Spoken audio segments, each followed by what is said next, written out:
नमस्कार। आकाशवाणी जयपुर अजमेर से प्रस्तुत है प्रादेशिक समाचार।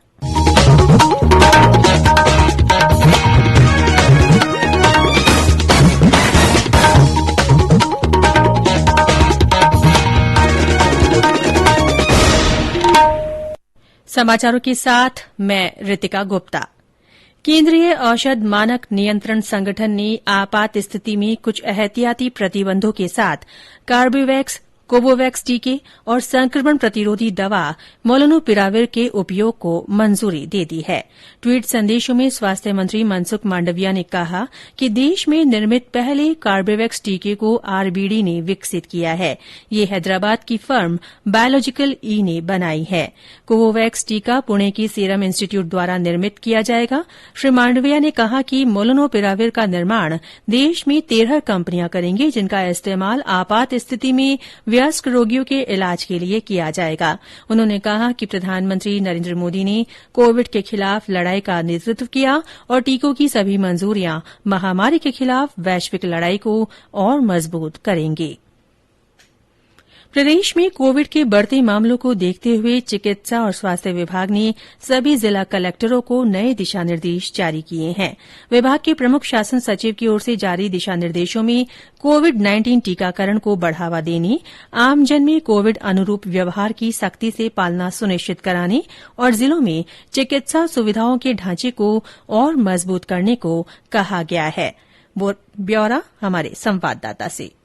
स्वास्थ्य विभाग की ओर से प्रति 10 लाख आबादी पर न्यूनतम 500 नमूनों की जांच के निर्देश दिए गए हैं। कोविड की पॉजिटिविटी दर की जिला तथा ब्लॉक स्तर पर लगातार समीक्षा करने को कहा गया है। किसी क्षेत्र विशेष में पॉजिटिविटी दर अधिक होने पर वहां सैंपलिंग को बढ़ाकर रोगियों की पहचान करने और उन्हें आइसोलेट करने के निर्देश दिए गए हैं। जिलों में विशेष अभियान चलाकर टीकाकरण से वंचित नागरिकों को टीके लगाए जाएंगे। राज्य में कोविड की तीसरी लहर से निपटने के लिए सभी जरूरी तैयारियां पूरी करने के आदेश दिए गए हैं। गौरतलब है कि राज्य में पिछले सप्ताह की तुलना में इस सप्ताह कोविड रोगियों की संख्या में करीब 65% की बढ़ोतरी हुई है। साथ ही प्रदेश के 4 जिलों में ओमिक्रॉन के 46 मामलों की पुष्टि हो चुकी है। जितेंद्र द्विवेदी, आकाशवाणी समाचार, जयपुर।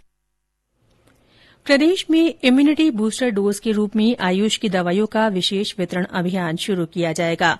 चिकित्सा और आयुष राज्य मंत्री डॉ सुभाष गर्ग ने ये जानकारी देते हुए बताया कि रोग प्रतिरोधक क्षमता बढ़ाने के लिए आयुर्वेदिक, यूनानी और होम्योपैथिक दवाइयां आमजन को निःशुल्क उपलब्ध करवाई जाएंगी। उन्होंने कहा कि 1 जनवरी से आयुष विभाग के सभी अस्पतालों और औषधालयों में काढ़ा पिलाया जाएगा। देश में पिछले 24 घंटों में कोविड संक्रमण के 6,358 नए मामलों की पुष्टि हुई है। इस दौरान 6,450 रोगी ठीक हुए। अब तक 3,42,43,000 से ज्यादा लोग संक्रमण मुक्त हो चुके हैं। स्वस्थ होने की दर 98.4% है। देश में इस समय लगभग 75,000 सक्रिय मामले हैं। आज कांग्रेस का 137वां स्थापना दिवस है। इस अवसर पर जयपुर में प्रदेश कांग्रेस मुख्यालय पर स्थापना दिवस समारोह का आयोजन किया गया। प्रदेश कांग्रेस अध्यक्ष गोविंद सिंह डोटासरा ने ध्वजारोहण कर कार्यक्रमों की शुरूआत की। कार्यक्रम में मुख्यमंत्री अशोक गहलोत सहित पार्टी के कई वरिष्ठ नेता और कार्यकर्ता मौजूद रहे। इस मौके पर मुख्यमंत्री ने ट्वीट संदेश के जरिए कार्यकर्ताओं को शुभकामनाएं भी दी हैं।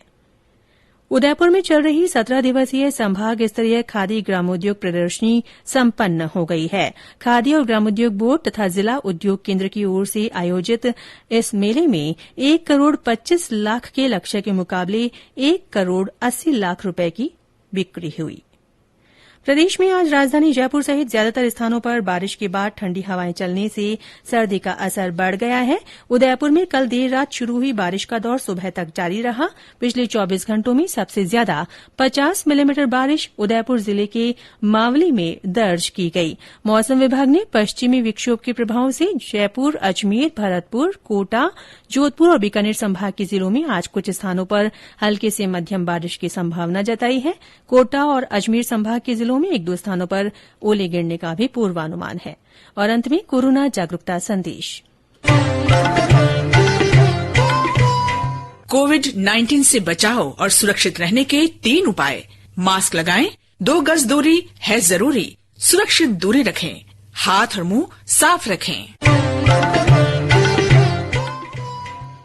इसी के साथ प्रादेशिक समाचार बुलेटिन समाप्त हुआ। नमस्कार।